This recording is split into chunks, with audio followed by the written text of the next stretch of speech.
మిగిలింది 5 రోజులే, ముంచుకొస్తున్న డెడ్లైన్. ఎన్నికల ప్రచారంలో ముగ్గురు బిజీ రోడ్ షోలు సమావేశాలతో బీఆర్ఎస్ ముందుకు. కేడర్ నుంచి అభ్యర్థులకు రాని సపోర్ట్, గెలుపుపై ఇంకా కొంత అనుమానమే. మేము ఇన్ని రోజుల నుంచి చెప్తున్న మాట కూడా ఇదే, క్యాడర్ నుంచి అభ్యర్థులకు రాని సపోర్ట్.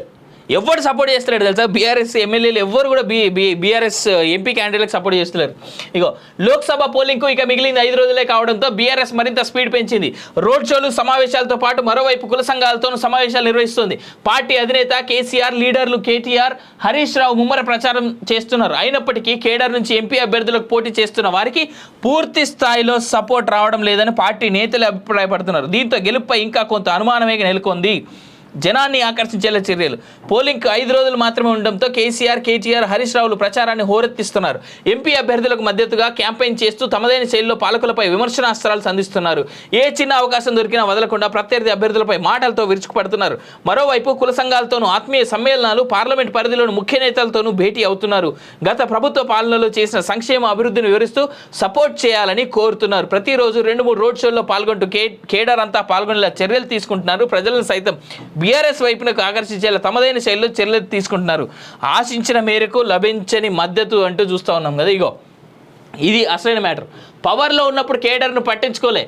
పార్లమెంట్ ఎన్నికల ప్రచారాన్ని ముమ్మరం చేసి బీఆర్ఎస్ దాదాపుగా 40 రోజులు దాటింది.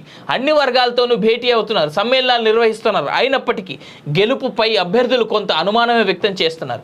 కేడర్ పూర్తి స్థాయిలో కలిసి రావడం లేదని పార్టీ అభ్యర్థులు అభిప్రాయపడుతున్నారు.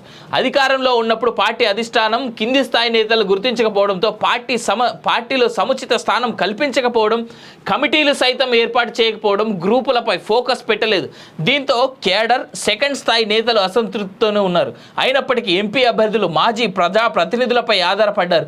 వారిపై ఇప్పటికే వ్యతిరేకత ఉండటంతో కేడర్ పూర్తి స్థాయిలో పనిచేయడం లేదని సమాచారం.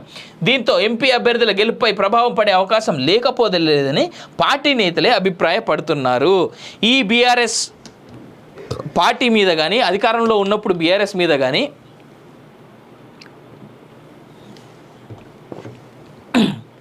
కేసీఆర్ మీద కానీ ఉన్నటువంటి మాట ఏంటంటే చాలా వరకు ఎవ్వరికీ కూడా పట్టించుకోలేదు. కేసీఆర్ టీవీ9లో ఇచ్చినటువంటి ప్రెస్ మీట్లో కూడా అన్నాడు క్లియర్గా, ఏమని, అందరికీ కలవనీకి నేను ఏమైనా పనిపాటు లేకుండా కూర్చున్నాను, అసలు కలవాల్సిన అవసరం ఏంది అని ముఖ్యమంత్రి అయిన తర్వాత ఆ మాట్లాడినందుకు కదా వాళ్ళు తీసుకొచ్చి నన్ను కింద పెట్టింది. నిజంగానే బీఆర్ఎస్ క్యాడర్ చాలా వరకు కూడా ఎట్టి పరిస్థితుల్లో సపోర్ట్ చేయలే బీఆర్ఎస్ పార్టీకి. మొన్న కూడా గెలిచే అవకాశాలు చాలా ఉండే.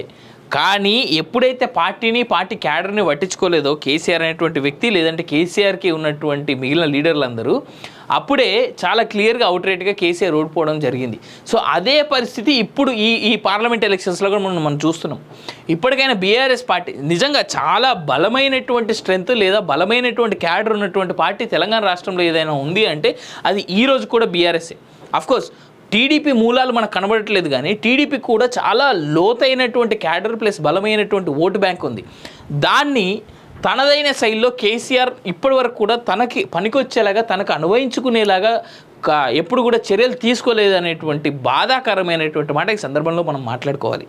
సో ఇప్పటికైనా తగుదునమ్మా అని కాకుండా నేనే మొత్తం బాధ్యత తీసుకుంటాను కేసీఆర్ కనుక ప్రజల్లోకి వచ్చి నిలుచుకోగలిగితే ఖచ్చితంగా బీఆర్ఎస్ మళ్ళీ పునర్వైభవం, అంటే అధికారంలోకి వస్తారని నేను చెప్పా, కానీ ఒక మంచి పొజిషన్లో అయితే ఉంటారనేటువంటిది ఖచ్చితంగా మనం అంచనా వేసుకోవచ్చు.